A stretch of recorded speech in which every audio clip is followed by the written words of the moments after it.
Hi guys, welcome back to my YouTube channel that is Swapna's tutorial. So ನೀವೇನೇ ನನ್ನ ಚಾನಲ್ಗೆ subscribe ಆಗಿಲ್ಲ ಅಂದರೆ ಪ್ಲೀಸ್ ಸಬ್ಸ್ಕ್ರೈಬ್ ಆಗಿ, ವೀಡಿಯೋಸ್ನ ಲೈಕ್ ಮಾಡಿ, ಶೇರ್ ಮಾಡಿ, ಹಾಗೆ ಕಮೆಂಟ್ ಮಾಡಿ. ಸೊ ಇವತ್ತು ನಾನು ಮಾಡ್ತಿರೋ ಸಬ್ಜೆಕ್ಟ್ ಯಾವುದು ಅಂದರೆ 4th ಸೆಮ್ BComನ ಒಂದು ಇಂಡಿಯನ್ ಕಾನ್ಸ್ಟಿಟ್ಯೂಷನಲ್ ವ್ಯಾಲ್ಯೂಸ್ 2 ಅಂತ ಹೇಳಿ.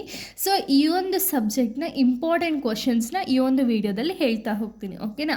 ಸೊ ನೋಡಿ, ಈ ಒಂದು ಇಂಡಿಯನ್ ಕಾನ್ಸ್ಟಿಟ್ಯೂಷನಲ್ ವ್ಯಾಲ್ಯೂ ಬಂದುಬಿಟ್ಟು ನಿಮಗೆ ಟೋಟಲ್ ಆಗಿ 40 ಮಾರ್ಕ್ಸು ಕೇಳುವಂಥ ಒಂದು ಸಬ್ಜೆಕ್ಟ್, ಓಕೆನಾ.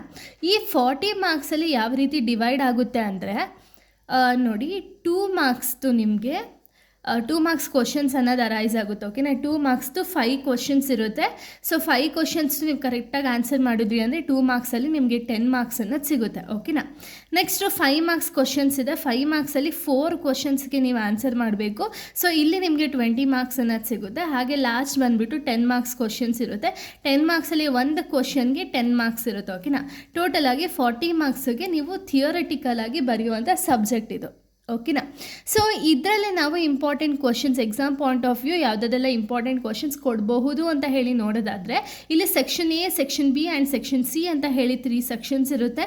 ಸೊ ಇದು ಸೆಕ್ಷನ್ ಎ ಬಂದುಬಿಟ್ಟು 2 ಮಾರ್ಕ್ಸ್, ಸೆಕ್ಷನ್ ಬಿ ಬಂದುಬಿಟ್ಟು 5 ಮಾರ್ಕ್ಸ್, ಸೆಕ್ಷನ್ ಸಿ ಬಂದುಬಿಟ್ಟು 10 ಮಾರ್ಕ್ಸ್ ಕ್ವಶನ್ಸ್, ಓಕೆನಾ.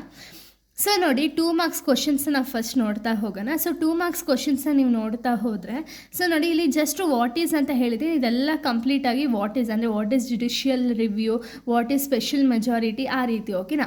So what is judicial review ಕೊಡ್ಬೋದು, ಅಥವಾ ಸ್ಪೆಷಲ್ ಮೆಜಾರಿಟಿ ಅನ್ನೋದು ಮೀನಿಂಗ್ ಕೊಡ್ಬೋದು, ಅಥವಾ ಕಾನ್ಸ್ಟಿಟ್ಯೂಷನಲ್ ಅಮೆಂಡ್ಮೆಂಟ್ ಅಂದರೆ ಏನು ಅಂತ ಹೇಳಿ ಕೇಳ್ಬೋದು. ಈ ರೀತಿ ಕ್ವಶನ್ಸ್ ಅನ್ನೋದು ಅರೈಸ್ ಆಗುತ್ತೆ, ಓಕೆನಾ. ನೋಡಿ, ವಾಟ್ ಈಸ್ ಅಪೀಲ್ ಆಗಿರ್ಬೋದು, ಅಥವಾ ಕಾಂಪಿಟೇಟಿವ್ ಫೆಡ್ರಲಿಸಮ್ ಅಂದರೆ ಏನು ಅಂತ ಹೇಳಿ ಕೇಳೋದಾಗಿರ್ಬೋದು, ಅಥವಾ ಇಂಪೀಚ್ಮೆಂಟ್ ಅಂದರೆ ಏನು ಅಂತ ಹೇಳಿ ಕೇಳೋದಾಗಿರ್ಬೋದು, ಅಥವಾ ಫೆಡ್ರಲಿಸಮ್ ಮೀನಿಂಗ್ನ ಕೇಳ್ಬೋದು, ಓಕೆನಾ. ಸೊ ಇದೆಲ್ಲ ವಾಟ್ ಈಸ್ ಅಂದರೆ ಇದೆಲ್ಲ ಮೀನಿಂಗ್ಸ್ಗಳು ನೀವು ಪರ್ಫೆಕ್ಟಾಗಿರಿ. ಯಾಕೆ ಅಂದರೆ ಸೊ ಇದು ಇಂಡಿಯನ್ ಕಾನ್ಸ್ಟಿಟ್ಯೂಷನಲ್ ವ್ಯಾಲ್ಯೂ ಆಗಿರೋದ್ರಿಂದ ಯಾವುದೆಲ್ಲ ಕೊಡ್ಬೋದು ಅಂತ ಹೇಳಿ ಅಸಂಪ್ಷನ್ ಮಾಡ್ಬೋದು, ಬಟ್ ಇದೇ ಕೊಡ್ತಾರೆ ಅಂತ ಹೇಳಿ ಅಸಂಪ್ಷನ್ ಮಾಡೋಕ್ಕಾಗಲ್ಲ, ಓಕೆನಾ. ಇದೆಲ್ಲ ಪಾಯಿಂಟ್ ಆಫ್ ವ್ಯೂ ಅಲ್ಲಿ ತುಂಬ ಇಂಪಾರ್ಟೆಂಟ್ ಕ್ವಶನ್ಸ್, ಓಕೆನಾ. ಇನ್ನು ಮೀನಿಂಗ್ ಆಫ್ ಯಾವುದೆಲ್ಲ ಮೀನಿಂಗ್ಸ್ನ ಕೇಳ್ಬೋದು. ವಾಟ್ ಈಸ್ ಅಂದರೂ ಕೂಡ ಸೇಮೇ ಬರುತ್ತೆ, ಅದು ಕೂಡ ನೀವು ಮೀನಿಂಗೇ ಬರೀತೀರಾ. ಇಲ್ಲ ಮೀನಿಂಗ್ ಆಫ್ ಅಂತಲೂ ಹೇಳಿ ಕೇಳ್ಬೋದು, ಓಕೆನಾ. ಸ್ಟೇಟ್ ಲೆಜಿಸ್ಲೇಟಿವ್ ಅಂದರೆ ಏನು, ಪಾರ್ಲಿಮೆಂಟ್ ಅಂದರೆ ಏನು, ಅಮೆಂಡ್ಮೆಂಟ್ ಅಂದರೆ ಏನು, ಏನೇನೆಲ್ಲ ಅಮೆಂಡ್ಮೆಂಟ್ಸ್ ಮಾಡಿದ್ದಾರೆ, ಚೇಂಜಸ್ ಯಾವುದರೆಲ್ಲ ಚೇಂಜಸ್ ಆಗಿದೆ ಅನ್ನೋದು ಕೇಳ್ಬೋದು, ಅಥವಾ ರಾಜ್ಯಸಭಾ ಮೀನಿಂಗ್ ಕೇಳ್ಬೋದು. ಈ ರೀತಿ ಮೀನಿಂಗ್ಸ್ಗಳು ಕೇಳೋ ಚಾನ್ಸಸ್ಗಳಿರುತ್ತೆ, ಓಕೆನಾ. ನೆಕ್ಸ್ಟ್ ನೋಡೋದಾದರೆ, ಅಥವಾ ನೋಡಿ, ಮೀನಿಂಗ್ ಆಫ್ ಪ್ರೆಸಿಡೆಂಟ್ ಇರ್ಬೋದು, ಯಾರು ಪ್ರೆಸಿಡೆಂಟ್ ಅಂದರೆ ಯಾರು, ಅವರ ಒಂದು ಫಂಕ್ಷನ್ಸ್ ಎಲ್ಲ 5 ಮಾರ್ಕ್ಸು ಕೇಳ್ತಾರೆ. ಬಟ್ ಇದು meaning of president, panchayat Raju ಅವ್ರ ಮೀನಿಂಗ್ ಏನು, ಎಲೆಕ್ಷನ್ ಕಮಿಷನ್ ಇನ್ ಇಂಡಿಯಾ ಅಂದರೆ ಏನು, ಮುನ್ಸಿಪಾಲಿಟೀಸ್ ಅಂದರೆ ಏನು, ಈ ರೀತಿ ಮೀನಿಂಗ್ಸ್ಗಳು ಕೇಳೋ ಚಾನ್ಸಸ್ಗಳಿದೆ, ಓಕೆನಾ. ಇದಾದಮೇಲೆ ನೋಡಿ, mention any 4 functions of president ಅಂದರೆ ಈ ರೀತಿ ಏನಾದರೂ 4 ಮೆನ್ಷನ್ ಮಾಡೋದಕ್ಕೆ ಹೇಳ್ತಾರೆ. ಯಾಕೆ ಅಂದರೆ ಇದು 2 ಮಾರ್ಕ್ಸ್ ಆಗಿರೋ ರೀಸನಿಂದ ನಿಮಗೆ ಜಸ್ಟ್ 2 ಮೆನ್ಷನ್ ಎನಿ 2 ಅಂತ ಹೇಳಿ ಕೊಟ್ಟರು ನೀವು ಅಟ್ಲೀಸ್ಟ್ 4 ಬರೆಯೋದಕ್ಕೆ ಸ್ಟಾರ್ಟ್ ಮಾಡಿ, ಓಕೆನಾ. ಯಾಕೆ ಅಂದರೆ ಇವಾಗ 2 ಬರೆದ್ರಿ ಅಂದರೆ ಅದಕ್ಕಿಂತ 4 ಬರೆದ್ರೆ ಒಂದು ಒಳ್ಳೇದು, ಓಕೆನಾ. ನಿಮ್ಮ ಒಂದು point of view, Max point of view ಹೇಳ್ತಿರೋದು ನಾನು. ಅಟ್ಲೀಸ್ಟ್ ಎಲ್ಲದಲ್ಲೂ ಕೂಡ 4 ಫಂಕ್ಷನ್ಸು, 4 ಪವರ್ಸ್ ಆ ರೀತಿ ಓದ್ಕೊಂಡು ಹೋಗಿ. Next mention any 4 powers of supreme courts. Powers of supreme court ಏನಿದೆಯಲ್ಲ ಅದರದ್ದು 4 ಪವರ್ಸ್ನ ಮೆನ್ಷನ್ ಮಾಡೋದಕ್ಕೆ ಹೇಳಿರೋದು, ಓಕೆನಾ. ಇದು 2 ಮಾರ್ಕ್ಸ್ ಇಂಪಾರ್ಟೆಂಟ್ ಕ್ವಶನ್ಸ್ ಆಗಿದೆ. ಇನ್ನು 5 ಮಾರ್ಕ್ಸ್ ಇಂಪಾರ್ಟೆಂಟ್ ಕ್ವಶನ್ಸ್ ನಾವು ನೋಡೋದಾದರೆ, what are the powers and functions of high court. ಹೈಕೋರ್ಟ್ದು ಪವರ್ಸ್ ಆ್ಯಂಡ್ ಫಂಕ್ಷನ್ಸ್ನ ಕೇಳಿದ್ದಾರೆ. ಸೊ ಫಸ್ಟ್ ನೀವು ಹೈಕೋರ್ಟ್ ಮೀನಿಂಗ್ನ ಬರೀತೀರಾ, ಓಕೆನಾ.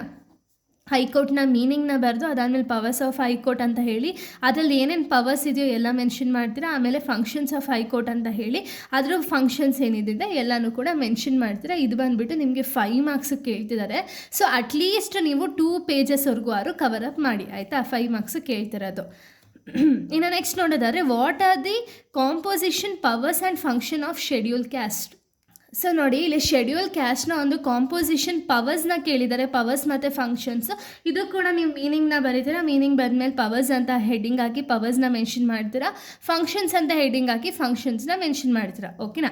Next explain the types of majority. Types of ಮೆಜಾರಿಟಿನ ಎಕ್ಸ್ಪ್ಲೇನ್ ಮಾಡಬೇಕಾಗುತ್ತೆ in detail.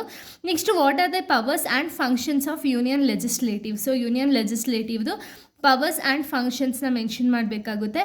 What are the challenges of 74th amendments. 74th ಅಮೆಂಡ್ಮೆಂಟ್ದು ಏನೇನೆಲ್ಲ ಚಾಲೆಂಜಸ್ ಇದೆ ಅಂತ ಹೇಳಿ ಮೆನ್ಷನ್ ಮಾಡ್ತೀರಾ, ಓಕೆನಾ. ಇನ್ನು ನೆಕ್ಸ್ಟ್ ಇಂಪಾರ್ಟೆಂಟ್ 5 ಮಾರ್ಕ್ಸ್ ಕ್ವಶನ್ಸ್ನ ನಾವು ನೋಡೋದಾದರೆ, ಸೊ ನೋಡಿ, ಎಕ್ಸ್ಪ್ಲೇನ್ ದ ಸ್ಟ್ರಕ್ಚರ್ ಆಫ್ ಲೋಕಸಭಾದ ಸ್ಟ್ರಕ್ಚರ್ ಯಾವ ರೀತಿ ಇದೆ ಅದನ್ನು ಇನ್ ಡೀಟೇಲ್ ಎಕ್ಸ್ಪ್ಲೇನ್ ಮಾಡಬೇಕಾಗುತ್ತೆ. Next, what are the powers and functions of prime minister. So powers ಮತ್ತು ಫಂಕ್ಷನ್ಸ್ ಆಫ್ ಪ್ರೈಮ್ ಮಿನಿಸ್ಟರ್ಸ್ನ ಇನ್ ಡೀಟೇಲ್ ಆಗಿ ಎಕ್ಸ್ಪ್ಲೇನ್ ಮಾಡಬೇಕು. ಓಕೆನಾ. Next, what are the procedure of constitutional amendment. So ಇವಾಗ ಕಾನ್ಸ್ಟಿಟ್ಯೂಷನಲ್ ಅಮೆಂಡ್ಮೆಂಟ್ ಮಾಡ್ತಿದ್ದೀವಿ ಅಂದರೆ ಯಾವ ರೀತಿ ಪ್ರೊಸೀಜರ್ಸ್ ಇದೆ, ಯಾವ ರೀತಿ ಪ್ರೊಸೀಜರ್ಸ್ನ ಫಾಲೋ ಅಪ್ ಮಾಡಬೇಕು ಅನ್ನೋದನ್ನ ಇಲ್ಲಿ ಕೇಳ್ತಿರೋದು. Next, what are the composition power functions of election commission in India. So ಏನೇನೆಲ್ಲ ಒಂದು composition power functions of election commission ಏನಿದೆಯಲ್ಲ ಅದನ್ನು ಎಕ್ಸ್ಪ್ಲೈನ್ ಮಾಡ್ತೀರಾ. Next, what are the powers and functions of CM ಅಂದರೆ ಚೀಫ್ ಮಿನಿಸ್ಟರ್ದು ಒಂದು ಫಂಕ್ಷನ್ಸು ಮತ್ತು ಪವರ್ಸ್ನ ಇಲ್ಲಿ ಕೇಳಿರೋದು. Explain the structure of Rajya Sabha. So ರಾಜ್ಯಸಭಾದು ಕಂಪ್ಲೀಟ್ ಸ್ಟ್ರಕ್ಚರ್ನ ಎಕ್ಸ್ಪ್ಲೈನ್ ಮಾಡ್ತೀರಾ. ಇಲ್ಲಿ ಏನು ಲೋಕಸಭಾದ ಹೇಳಿದ್ನಲ್ಲ ಕ್ವಶನು, ಅದೇ ರೀತಿ ರಾಜ್ಯಸಭೆಗೂ ಕೂಡ ಇನ್ವಾಲ್ವ್ ಆಗುತ್ತೆ. ಸೊ ನೋಡಿ, ಇದೆಲ್ಲ ನೀವು ಕಂಪಲ್ಸರಿ ಓದಲೇಬೇಕು. ಯಾಕೆ ಅಂದರೆ ಇಲ್ಲಿ ನಮಗೆ ಇದು ಕಂಪ್ಲೀಟಾಗಿ ನ್ಯೂ ಸಿಲೆಬಸ್ ಆಗಿರೋ ರೀಸನಿಂದ ನಿಮಗೆ ಯಾವ ರೀತಿ ಕ್ವಶನ್ಸ್ ಅರೈಸ್ ಆಗುತ್ತೆ ಅಂತ ಹೇಳಿ ಪ್ರಿಡಿಕ್ಟ್ ಮಾಡೋಕ್ಕಾಗಲ್ಲ. ಆದರೂ ಕೂಡ ಇದೆಲ್ಲ ಇಂಪಾರ್ಟೆಂಟ್ ಕ್ವಶನ್ಸು. ಓಕೆನಾ. ಇನ್ನು next, what are the relation between centre and state. So ಸೆಂಟರ್ಗೂ ಸ್ಟೇಟ್ಗೂ ಏನು ರಿಲೇಷನ್ ಇದೆ ಅಂತ ಹೇಳಿ ಇಲ್ಲಿ ಕೇಳಿದ್ದಾರೆ. Next, what are the features and challenges of cooperative federalism. So cooperative ಫೆಡ್ರಲಿಸಮ್ದು ಫೀಚರ್ಸ್ ಆ್ಯಂಡ್ ಚಾಲೆಂಜಸ್ನ ಇಲ್ಲಿ ಕೇಳಿರೋದು. ಓಕೆನಾ. Next, what are the powers and functions of UPSCದು ಫಂಕ್ಷನ್ಸ್ ಮತ್ತು ಪವರ್ಸ್ನ ಕೇಳಿದ್ದಾರೆ. Next, what are the challenges of 73rd amendment.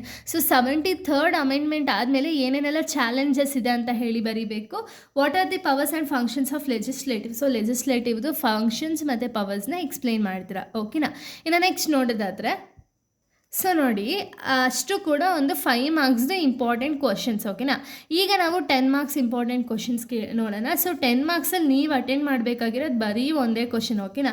ಇದು ಅಟ್ಲೀಸ್ಟ್ ನೀವು 4 ಪೇಜಸ್ವರೆಗೂ ಕವರ್ ಅಪ್ ಮಾಡಿ. ಯಾಕೆ ಅಂದರೆ 10 ಮಾರ್ಕ್ಸ್ ಕೊಡೋ ರೀಸನಿಂದ ನಿಮ್ಮದು ಜಾಸ್ತಿ ಲೆಂತು ಕೂಡ ಬರಬೇಕು. ಹಾಗೆಯೇ ಅಂಡರ್ಲೈನಿಂಗ್ ಅನ್ನೋದನ್ನ ಮಾಡಿ. ಇವಾಗ ಪವರ್ಸ್ ಅಂತ ಹಾಕಿದ್ರಿ ಅಂದರೆ ಪವರ್ಸ್ನ ಅಂಡರ್ಲೈನ್ ಮಾಡಿ, ಅದ್ರ ಜೊತೆಗೆ ಮೇನ್ ಪಾಯಿಂಟ್ ಏನಿರುತ್ತಲ್ಲ ಅದನ್ನು ಕೂಡ ಅಂಡರ್ಲೈನ್ ಮಾಡಿ ಬರಿತಾ ಹೋಗಿ. ಓಕೆನಾ. ಸೊ ನೋಡಿ, 10 ಮಾರ್ಕ್ಸ್ದು ಫಸ್ಟ್ ಕ್ವಶನ್ ಇಂಪಾರ್ಟೆಂಟ್ ಕ್ವಶನ್ಸ್ನ ನಾವು ನೋಡೋದಾದರೆ, what are the powers and functions of president. So ಪ್ರೆಸಿಡೆಂಟ್ದು ಪವರ್ಸ್ ಆ್ಯಂಡ್ ಫಂಕ್ಷನ್ಸ್ನ ಇಲ್ಲಿ ಮೆನ್ಷನ್ ಮಾಡಬೇಕಾಗುತ್ತೆ. Next, what are the powers and function of CAGI. So CAGIದು ಪವರ್ಸ್ ಆ್ಯಂಡ್ ಫಂಕ್ಷನ್ಸ್ನ ಇಲ್ಲಿ ಕೇಳಿದ್ದಾರೆ. ಅದನ್ನು ಕೂಡ ಇನ್ ಡೀಟೇಲ್ಡಾಗಿ ನೀವು ಎಕ್ಸ್ಪ್ಲೈನ್ ಮಾಡಬೇಕು. 5 ಮಾರ್ಕ್ಸಿಗೆ ನೀವು ಏನು ಎಕ್ಸ್ಪ್ಲೈನ್ ಮಾಡಿರ್ತೀರಲ್ಲ ಅದಕ್ಕೂ ಡಬಲ್ ಆಗಿ 10 ಮಾರ್ಕ್ಸಲ್ಲಿ ನೀವು ಎಕ್ಸ್ಪ್ಲೈನ್ ಮಾಡಬೇಕು. ಓಕೆನಾ. Next, what are the powers and functions of supreme court. So supreme ಕೋರ್ಟ್ದು ಪವರ್ಸ್ ಆ್ಯಂಡ್ ಫಂಕ್ಷನ್ಸ್ನ ಇಲ್ಲಿ ಕೇಳಿದ್ದಾರೆ. ಅದನ್ನು ಕೂಡ ಇನ್ ಡೀಟೇಲ್ಡಾಗಿ ಎಕ್ಸ್ಪ್ಲೈನ್ ಮಾಡಬೇಕು. Next, what are the challenges of 73rd and 74th constitutional amendment. ಅಂದರೆ ಏನು, 73rd ಮತ್ತು 74th ಕಾನ್ಸ್ಟಿಟ್ಯೂಷನಲ್ ಅಮೆಂಡ್ಮೆಂಟ್ ಏನಾಗಿದೆಯಲ್ಲ ಆವಾಗ ಆಗಬೇಕಾದ್ರೆ ಏನೇನೆಲ್ಲ ಚಾಲೆಂಜಸ್ನ ಫೇಸ್ ಮಾಡಿದ್ದಾರೆ ಅನ್ನೋದನ್ನ ಬರಿಬೇಕು. Next, what are the composition powers and function of governor. So ಗವರ್ನರ್ದು composition powers and functions. So next ನೋಡಿ, what are the challenges of schedule caste and schedule tribes ಅಂತ ಹೇಳಿದ್ದಾರೆ. ಸೊ ಏನೇನೆಲ್ಲ ಚಾಲೆಂಜಸ್ನ ಫೇಸ್ ಮಾಡ್ತಾರೆ ಅದನ್ನೆಲ್ಲ ಇನ್ ಡೀಟೇಲ್ಡಾಗಿ ಬರೀತೀರಾ. ಓಕೆನಾ. ಇದು ನಾನು ಆಗಲೇ ಹೇಳ್ದಂಗೆ ಕಂಪ್ಲೀಟ್ 40 ಮಾರ್ಕ್ಸ್ಗೆ ನೀವು ಪೇಪರ್ಸ್ ಅನ್ನೋದನ್ನ ಅಟೆಂಡ್ ಮಾಡ್ತೀರಾ. ಸೊ ನಿಮ್ಮ ಒಂದು ಕಾನ್ಸಂಟ್ರೇಷನ್ ಬಂದುಬಿಟ್ಟು ಇಲ್ಲಿ ಕಂಪ್ಲೀಟಾಗಿ ನೀವು 10 ಮಾರ್ಕ್ಸ್ ಮತ್ತು 5 ಮಾರ್ಕ್ಸ್ನ ಅಟೆಂಡ್ ಮಾಡೋದೇ ಸಾಕು, ನೀವು ಆರಾಮಾಗಿ ಪಾಸ್ ಆಗ್ತೀರಾ. ಓಕೆನಾ. 2 ಮಾರ್ಕ್ಸು ಕೂಡ ನಿಮ್ಗೆ ಇಂಪಾರ್ಟೆಂಟು. ಬಟ್ 2 ಮಾರ್ಕ್ಸ್ ನಿಮ್ಮದು ಜಸ್ಟ್ 10 ಮಾರ್ಕ್ಸ್ ಕ್ಯಾರಿ ಅಪ್ ಆಗುತ್ತೆ.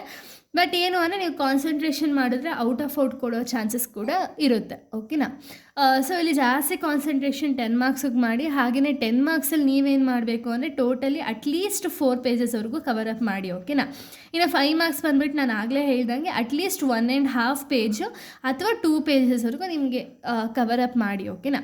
ಇನ್ನು 2 ಮಾರ್ಕ್ಸ್ ಬಂದುಬಿಟ್ಟು ಅಟ್ಲೀಸ್ಟ್ ಒಂದು 4 to 6 ಲೈನ್ಸ್ ಇರಲಿ. ಅಕಸ್ಮಾತ್ ಇಲ್ಲ ನಾನು ಇನ್ನೂ ಜಾಸ್ತಿ ನನಗೆ ಗೊತ್ತು ಅಂದರೆ 8 ಲೈನ್ಸ್ವರೆಗೂ 2 ಮಾರ್ಕ್ಸನ್ನು ಕವರ್ ಅಪ್ ಮಾಡಿ. ಓಕೆನಾ. ಸೊ ಇಲ್ಲಿಗೆ ಒಂದು ಇಂಡಿಯನ್ ಕಾನ್ಸ್ಟಿಟ್ಯೂಷನಲ್ ವ್ಯಾಲ್ಯೂಸ್ 2 ಏನಿದೆಯಲ್ಲ ಅದರ ಇಂಪಾರ್ಟೆಂಟ್ ಕ್ವಶನ್ಸ್ ಅನ್ನೋದು ಕಂಪ್ಲೀಟ್ ಆಗುತ್ತೆ. ನೆಕ್ಸ್ಟ್ ವೀಡಿಯೋದಲ್ಲಿ ನಾನು ಬೇರೆ ಒಂದು ಸಬ್ಜೆಕ್ಟದು ಇಂಪಾರ್ಟೆಂಟ್ ಕ್ವಶನ್ಸ್ನ ಅಪ್ಲೋಡ್ ಮಾಡ್ತೀನಿ. So thank you guys, thanks for watching.